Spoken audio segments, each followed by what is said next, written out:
Salam sejahtera saudara-saudara di dalam Tuhan Yesus Kristus. Semangat ya, sehat-sehat selalu, kita pasti bisa, saudara pasti bisa. Tuhan memberkati. Kalau kita mendengar kata-kata seperti itu ditujukan kepada kita, bagaimana rasanya?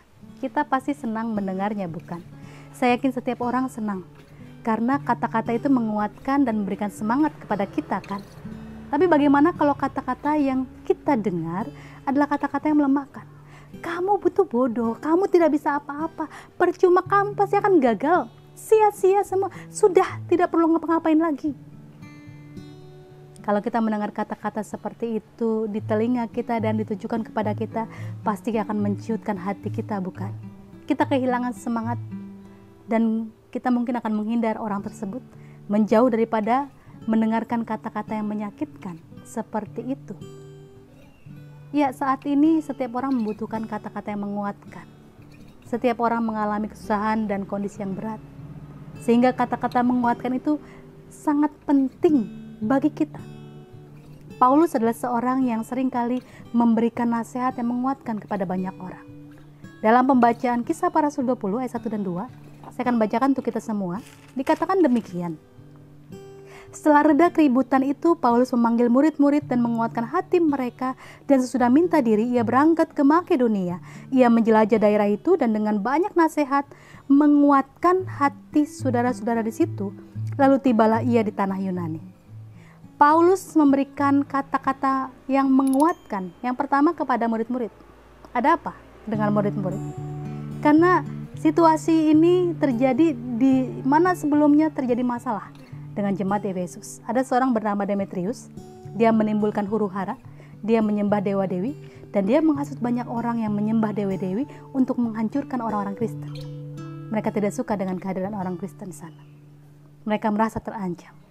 Dan ini melemahkan semangat murid-murid, membuat mereka takut, melemahkan iman mereka, sehingga bagi Paulus sangat penting sekali untuk menguatkan mereka untuk tetap melayani dengan semangat. Lalu yang kedua, kata-kata yang menguatkan itu juga disampaikan Paulus kepada jemaat di Makedonia. Ada apa dengan jemaat Makedonia? Ternyata jemaat Makedonia ketika itu juga mengalami kesusahan. Mereka mengalami penderitaan karena penganiayaan, juga karena kemiskinan. Jadi mereka mengalami kondisi yang sangat berat. Mereka susah dan juga dianiaya. Tentu ini melemahkan semangat mereka dan juga bisa melemahkan iman mereka.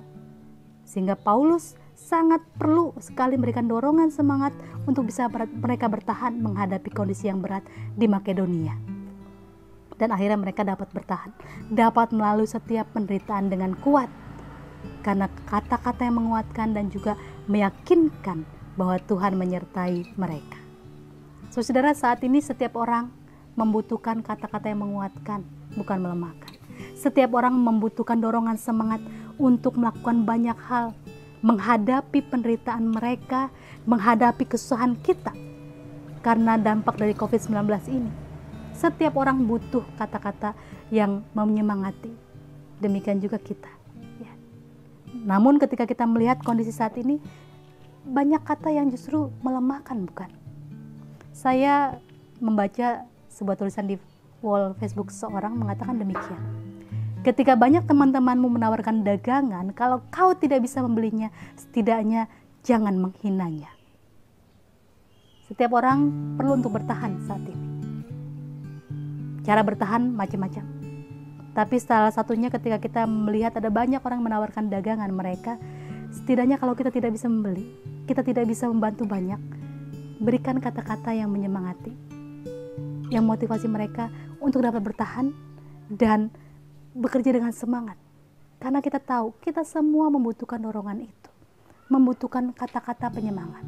Dan kata-kata yang tepat diucapkan kepada mereka akan mendorong dan memotivasi menjadi kekuatan luar biasa karena sangat berharga sekali. Amsal 25 ayat 11 mengatakan demikian. Perkataan yang diucapkan tepat pada waktunya adalah seperti buah apel emas di pinggan perak. Perkataan yang diucapkan tepat pada waktunya seperti buah apel emas di pinggan perak. Kata-kata yang tepat, yang menguatkan, memotivasi, dan menyemangati akan menjadi satu dorongan kekuatan yang besar dan sangat berharga bagi setiap orang yang membutuhkannya. Kita semua membutuhkan kata-kata yang menyemangati saat ini. Karena itu mari kita berikan kata-kata yang menyemangati itu. Kata-kata yang bisa memotivasi, menguatkan, bukan melemahkan. Setiap orang membutuhkan itu. Dan kita bisa menyampaikan kepada setiap orang kita jumpai, agar mereka tetap memiliki semangat hidup, bertahan di tengah kondisi yang berat saat ini, dan terus berjuang dengan pertolongan Tuhan. Semangat, kita pasti bisa. Tuhan memberkati. Amin.